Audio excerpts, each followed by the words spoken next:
Welcome to my channel. இப்போ நம்ம யாரை பற்றி பேச போகிறோம்? ஒரு உழைக்காத சோம்பேறி பற்றி தான் பேச போகிறோம். அந்த உழைக்காத சோம்பேறி என்ன நம்ம இளவரசன். அந்த மாதிரி சோம்பேறியே நீங்கள் எங்கேயுமே பார்க்க முடியாது. பொதுவாக ஒரு வீட்டில் கணவன் மனைவி இருந்துச்சுன்னா மனைவி என்ன சொல்லுவாங்கன்னா, கணவர்கிட்ட நீங்கள் கஷ்டப்பட்டு போய் உழைங்க, அதில் வர வருமானத்தில் நாம் வாழ்ந்துட்டு அதில் இருக்கிற சந்தோஷம் எதுலையுமே இல்லைன்னு தான் சொல்லுவாங்க. ஆனால் இவங்க மனைவி காயத்ரி அம்மையார் அந்த மாதிரி ஒரு ஆக்டரை, யூடியூப் ஆக்டரை நீங்கள் எங்கேயுமே பார்க்க முடியாது. என்ன காரணம்னா, கணவரை எந்த இடத்துலையுமே வேலைக்கு போகக்கூடாது. அப்புறம் கொஞ்ச நாளைக்கு முன்னாடி சொல்லியிருப்பாங்க, நீங்கள் வேலைக்கு போங்க, அதுக்கப்புறம் நான் உங்கள் வீட்டுக்கு வரேன், அதுக்கப்புறம் நீங்கள் நல்லா இருக்கிறீங்களா இல்லைங்களா நான் பார்த்துக்கலாம் அப்படின்னு கொஞ்சம் நாளைக்கு முன்னாடி சொல்லியிருப்பாங்க. அதெல்லாம் யூடியூப் வேண்டி ட்ராமா தான், பித்தலாட்டம் தான். 40 நாளாக கணவன் மனைவி மாறி மாறி ஒருத்தர் வசைவாடி பித்தலாட்டம் போட்டு ட்ராமா போட்டு லட்சக்கணக்கில் வருமானம் பார்த்துட்ருப்பாங்க. அது ட்ராமா, முதல் கட்ட ட்ராமா முடிஞ்சிருச்சு. 2வது கட்ட ட்ராமா என்ன பண்ணுறது? மறுபடியும் நம்ம சண்டை பிடிச்சா எந்த சப்ஸ்கிரைபர் நம்ப மாட்டாங்க. ஏற்கனவே நம்மளை நம்பவே மாட்டேங்கிறாங்க. நம்ம என்ன சொன்னாலுமே இனி நம்ப மாட்டாங்க. நாம் கொஞ்சம் வித்தியாசமாக பண்ணலாம் அப்படின்ட்டு வீட்டுக்குள்ளேயே ட்ராமா போடுறாங்க.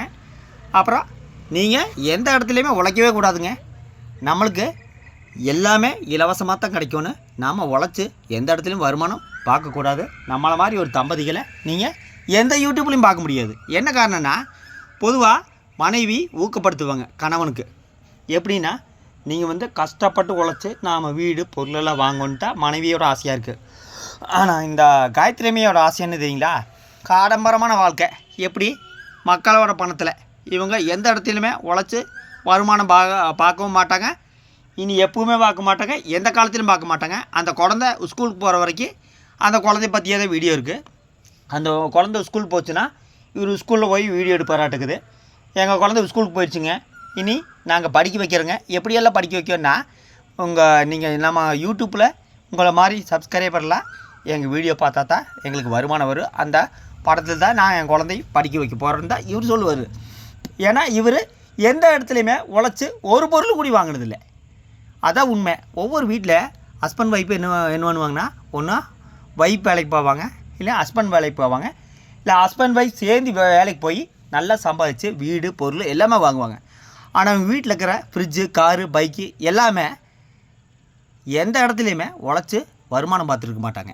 அப்புறம் பார்த்திங்கன்னா, இவர் காலையில் எந்திரிக்கிறாரு, அப்புறம் எந்திரிச்சோன்னா அந்த மருந்து குடிக்கிறாராம்மா.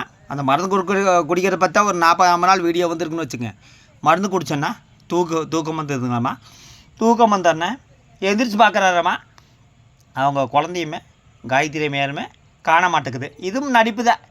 சொல்லி வச்சுட்டு வீடியோ போட்டுருப்பாங்க, நான் உங்களை தொலாவிட்டு போகிற மாதிரி போகிறேன், அப்போ தான் நம்ம சப்ஸ்கிரைபர் நம்புவாங்க, அப்புறம் எப்பவும் போல் ஒரு வீடியோ போடுறேன். எத்தனை நாள் தான் ஒரே வீட்டுக்குள்ளே சமையல் கட்டையுமே உன்னையும் காட்டிட்டு நான் வீடியோ போட்டது, கொஞ்சம் சேஞ்சுக்கு இப்படியெல்லாம் வீடியோ போடுறேன் அப்படின்ட்டு ஒரு வீடியோ போட்டிருப்பார். அப்புறம் பார்த்திங்கன்னா, அந்த மருந்து நிறைய பேர் இவர்கிட்ட ஆர்டர் கேட்குறாங்களாம்மா. பரவாயில்ல, தமிழ்நாட்டில் எத்தனை நிறைய பேர் குடியார் இருந்தால் இவர் வீட்டுக்கு படையெடுங்க, உடனே இவர் மார்க்கெட்டிங் பண்ணுவார்னு நினைக்கிறேன். அப்புறம் நைட்டி பிஸ்னஸ் பற்றி மறுபடியும் இன்றைக்கி பேச ஆரம்பிச்சிருக்காரு. இவங்க நைட்டி பிஸ்னஸில் எந்த பிஸ்னஸும் பண்ண மாட்டார். ஒரு துணியை ஒரு 250 ரூபா கொடுத்து எடுத்திங்கன்னா ஒரு 270 ரூபாய்க்கு தான் விற்க முடியும். ஆனால் அந்த வருமானமெல்லாம் இவங்களுக்கு பத்தாது. மக்கள்கிட்ட நடித்து ஏமாற்றி பித்தலாட்டம் பண்ணிட்டு வருமானம் பார்த்துட்டு அந்த வருமானம் மாதிரி அந்த நைட்டி பிஸ்னஸுக்கிற வருமானம் கண்டிப்பாக வராது. அப்புறம் அந்த குழந்தையவ எங்கேயோ மறுபடியும் விளையாட்டு காமிக்கிறாருன்னா, நாய்கிட்டேயுமே அந்த மண்ணிலையுமே இதே விளையாட்டு காமிக்கிறாரு. இவர் தான் ஒரு உலகமாக சோம்பேறி இருக்குன்னா, அந்த குழந்தையுமே இவர் மாதிரி வளர்த்தலான்ட்டு இவர் ஆசைப்படுறதாட்டுக்குது. குழந்தையவ நம்ம நல்ல இடத்துக்கு கூட்டிகிட்டு போய் வளர்த்தோன்ட்டு ஆல்ரெடி சொல்லியிருப்பேன். ஆனால் அந்த குழந்தைய சமையல் கட்டுக்குள்ளேயுமே அப்புறம் அந்த மண்ணுக்குள்ளேயே தான் வளர்த்துறாரு. அப்புறம் அவங்க மனைவி பற்றி நம்ம சொல்லணும்னா, அவங்க மனைவி மாதிரி ஒரு ஆக்டரை நீங்கள் எங்கேயுமே பார்க்க முடியாது. ஏன்னா கொஞ்ச நாளைக்கு முன்னாடி மாறி வசைவாடி இருப்பாங்க. அப்புறம் கணவரை பற்றி சொல்லியிருப்பாங்க, எங்கள் கணவர் இன்னொரு பொண்ணை கூட அஃபேரில் இருக்கிறாங்க, அதை பற்றி அன்னைக்கு மட்டும்தான் நான் பேசுவேன், இனியும் பேசினா எங்களுக்கு மான மரியாதை போயிரு, எங்கள் கணவர் தப்பாக நினச்சிக்குவார். நாங்கள் போட்டதெல்லாம் ட்ராமா இருந்தால் எல்லாருமே நம்பியிருப்பாங்க. ஆனால் இவங்களை பொறுத்தளவுக்கு என்ன சொல்கிறாங்கன்னா, எங்களுக்கு நிறைய ஆதரவு கொடுத்தீங்க, அந்த ஆதரவு கொடுத்தவங்களுக்கெல்லாம் ரொம்ப நன்றி. நிறைய பேர் இவங்க விதவிதமாக வீடியோ போடுன்ட்டு நிறைய சப்ஸ்கிரைபர் சொல்கிறாங்க, நான் அதனால தான் இந்த வீடியோவில் போடுறேன் அப்படின்னு சொல்கிறாரு.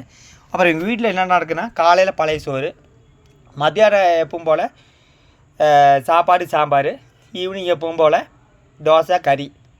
எல்லா வீட்டில் என்ன நடக்குது அதே தான் இவங்க வீட்டில் நடக்குது. புதுசு ஒன்றும் கிடையாது.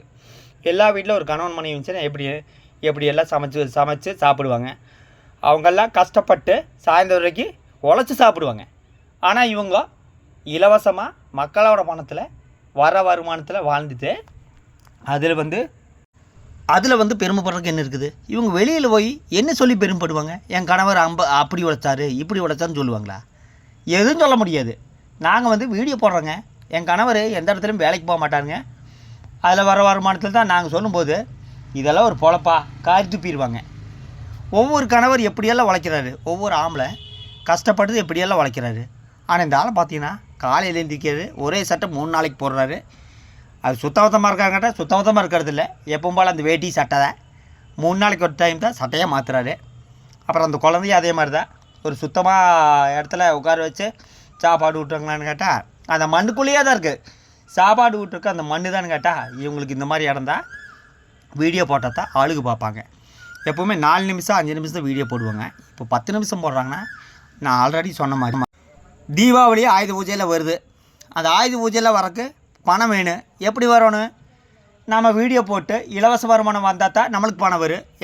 நம்ம கணவர் தான் எந்த இடத்துலையும் உழைக்கிறது இல்லையே, எப்பவுமே உழைக்க மாட்டார். அப்பப்போ வேலைக்கு போவாம்பார், ஆனால் எப்போவுமே வேலைக்கு போக மாட்டார். அப்போது 10 நிமிஷம் வீடியோ போட்டால் தான் நம்மளுக்கு நிறைய இன்கம் வரும். நம்மளை பார்க்குறக்கா ஒரு முட்டாள் சப்ஸ்கிரைபர் இருக்கிறாங்க.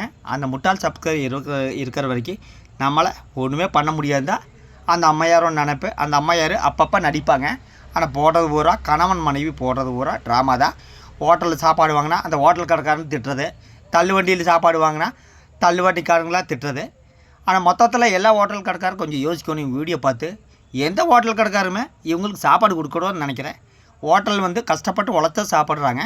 ஆனால் இவங்க எந்த ஒரு கஷ்டமும் இல்லாமல் மக்களோட மூலதனத்தில் இலவச வருமானத்தை பார்த்துட்டு